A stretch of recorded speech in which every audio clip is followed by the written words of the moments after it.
Hi, I wanted to make a quick Chalk Talk video on a use case being developed by both our state liaison, EOC liaison work group, and our SICE work group. The use case is looking at reducing fiber cuts and the impacts of fiber cuts on state assets during disasters. So let me give you the background. During Hurricane Michael, we had a number of issues with fiber cuts. The challenge with it, having retired from the comms sector, I kind of understand a little bit. It's changed a lot, but it's a complex network of people. In any one stretch of fiber, there could be 2 or 3 companies involved, a cable company, a transport company, a local, there's a number of issues.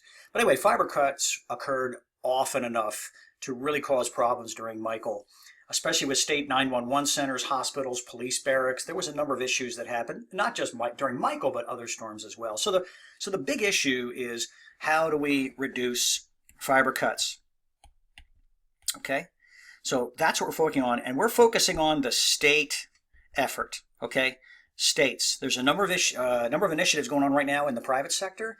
I know the telecom sector is working with the electric utilities to better improve coordination and communication. That's going to be a long, I think, a very fruitful effort. Many groups are working that in the comm sector. This is a different swim lane, but it's looking at it from the state side, okay? And there may be an opportunity to meet in the middle on a couple of solutions, but let me underscore, there's no one solution to this.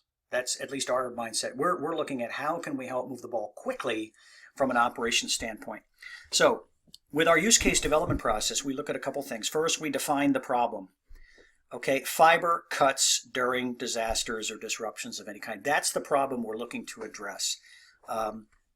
It's a big issue. So the impacts are many, and we'll list those out. But certainly we're looking at the impacts to 911. We're looking at the impacts to other state agencies and local agencies. Okay, and there's a number of other hospitals and so forth, right? Who are the people involved? Well, certainly you've got government agencies involved. You've got state EOC, hospitals, debris removal crews, which we'll come back to. They're a critical part of this. There's state contractors, local contractors.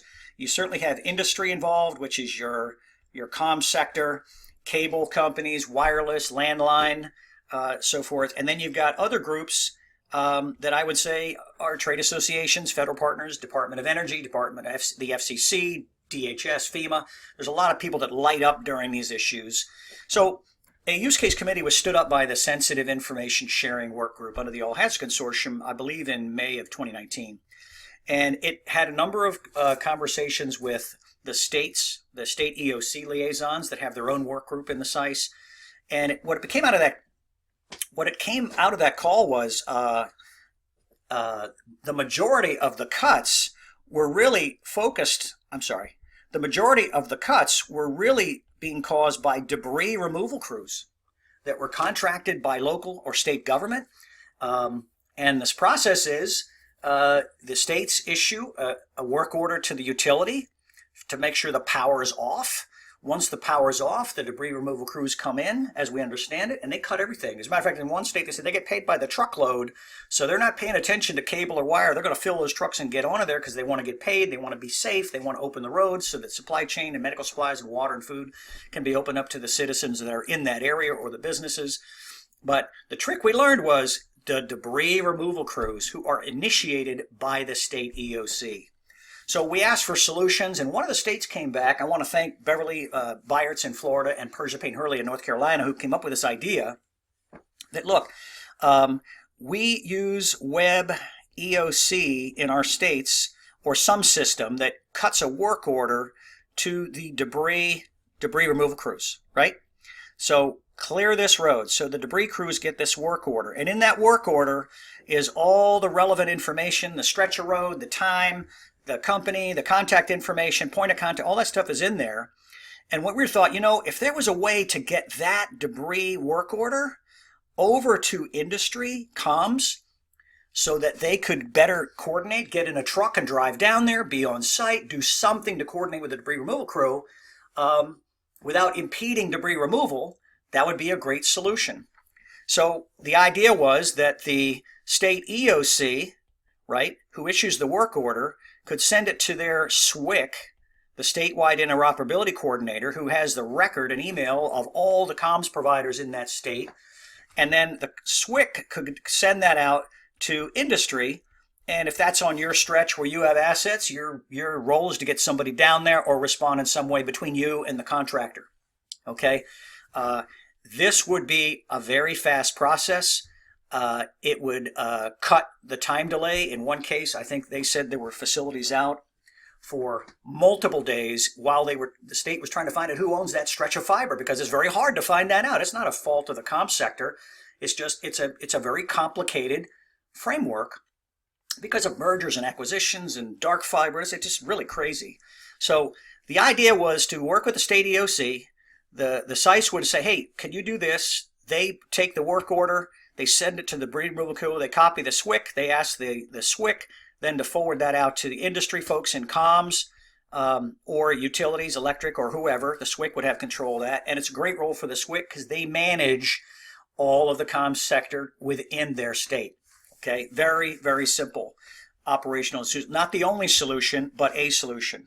So after many discussions, we have that drafted up. So this is the use case template that outlines the problem, the impacts on the left, the people involved. There could be more. What we found to date on this one use case, reducing fiber cuts and impacts to states, and then the possible solution. State issues work orders to debris removal contractors. State SICE working group requests the states to forward the information to the SWIC. SWIC sends all information to the communication providers. Comms providers coordinate with debris removal contractors.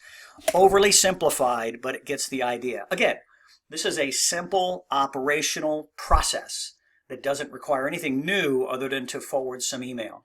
If that email is sensitive in some way, we could use the SICE to help protect that and make sure only the right people get it. I don't think that's the case here, but I want to thank Florida and North Carolina and the other states on our state liaison work group for coming up with this first solution. There are probably several others, but this is in process now. We're looking hopefully to test it sometime in the upcoming months.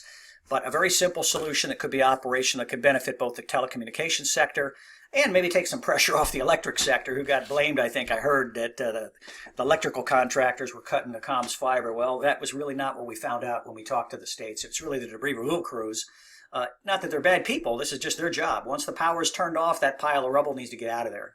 And they're just doing their jobs. So it's an operational coordination issue. So I just wanted to make sure we got everybody on the same page with regards to this use case. I hope this was helpful.